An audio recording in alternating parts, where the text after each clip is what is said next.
Hey YouTube, welcome back to my channel. I'm Meg. So today I thought, as we're getting into December, it's exam time for many of you, and kind of just a busy season anyway, but I thought I would do a really quick video about multiple choice exams in particular, because many university students are writing multiple choice exams around this time of year. And there are definitely a few quick tips that I have picked up in my time, and I thought I would pass them along in this video. So first of all, your prep for a multiple choice exam or writing a multiple choice exam starts before the exam. Obviously, you want to make sure you've kind of gone through the material as best you can, that you've taken notes.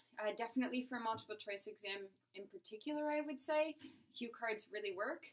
And perhaps you're even kind of writing potential questions out that you would maybe see on a multiple choice exam. Definitely paying attention in your lectures or in, the notes, basically whatever the content is. If there's ever lists, and paying attention to what those lists are. If there's ever something like most important or least important, or if there's exceptions to any sort of lists or laws, this also goes for math too. Making note of those, highlighting them or starring them in red or whatever it might be, making note of those, because that's sometimes where some tricks can come up as you're writing your exams. For a math multiple choice exam, really, it's all about practice. And yeah, for multiple choice exams in any other subject, you know that the right answer is on the page. So now getting into the actual exam,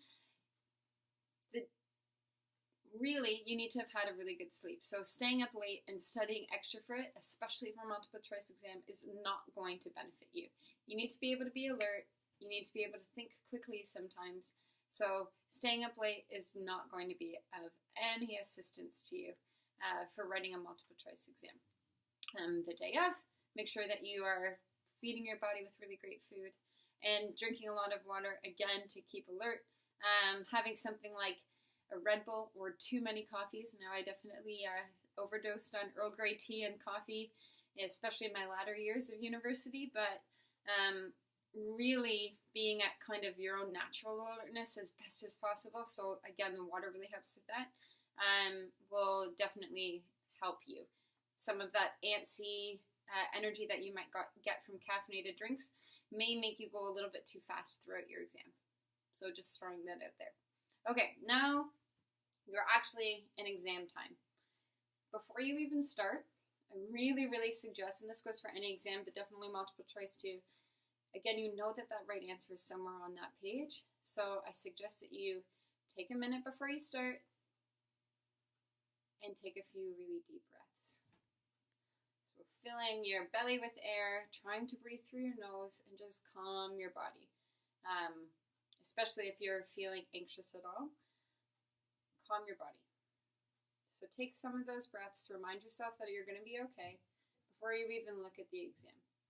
Now, some exams I might suggest that you kind of go through and we'll look it over all of it at the beginning to kind of see what's ahead of you. In a multiple choice exam, that doesn't really serve you. So what I would actually suggest is kind of the opposite. So if possible, have a scrap piece of paper with you, or maybe use the back of the last page if it's kind of blank or something like that, and cover your exam. So you don't want to be able to see any question. You are going to go through and uncover just question number 1. Before you even look at any of the alternatives, A, B, C, D, etc., try and formulate whatever your answer might be. If it's a math question, do the question right away, before you even look at what the answers might be.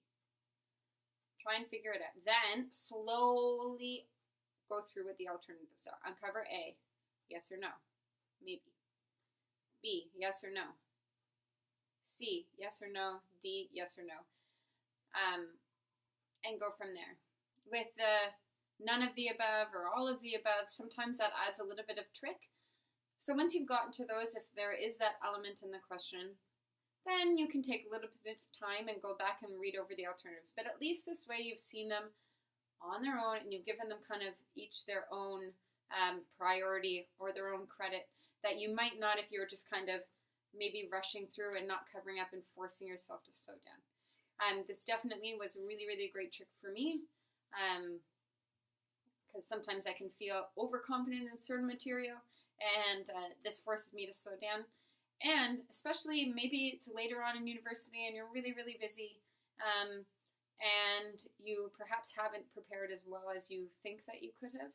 This will really help you on the information that you know at least. Make sure that you're getting everything you know at least correct, and help you to use maybe logic perhaps or any other background knowledge in the questions that you're maybe less certain about or that you didn't fully get to study.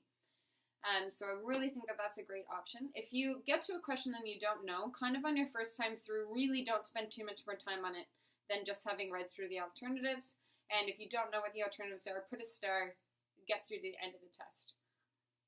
Once that's done, then go back to the ones that you've starred. If it's a test where you'll get marks off for getting them wrong, then obviously don't put an answer. But otherwise, really you've got, you know, a 1 in 5 chance or a 25% chance or whatever it might be of getting it right. So I definitely suggest throw that answer down before you hand it in. Hopefully those tips help. My final one is really don't worry about it afterwards. It is what it is. You've handed it in. If you kind of did what you could do, then perhaps let go of kind of that anxiety that happens after, or that asking and trying to find out, because there's nothing you can do. The test is done. Hopefully some of these tips help. If you haven't heard them already, give this video a thumbs up if that worked for you. Subscribe perhaps if you're not. All sorts of different content coming up. Before the Christmas holidays, I'll definitely get up something else dance related and something else yoga or fitness related. So enjoy those upcoming videos, and yeah, have a great week.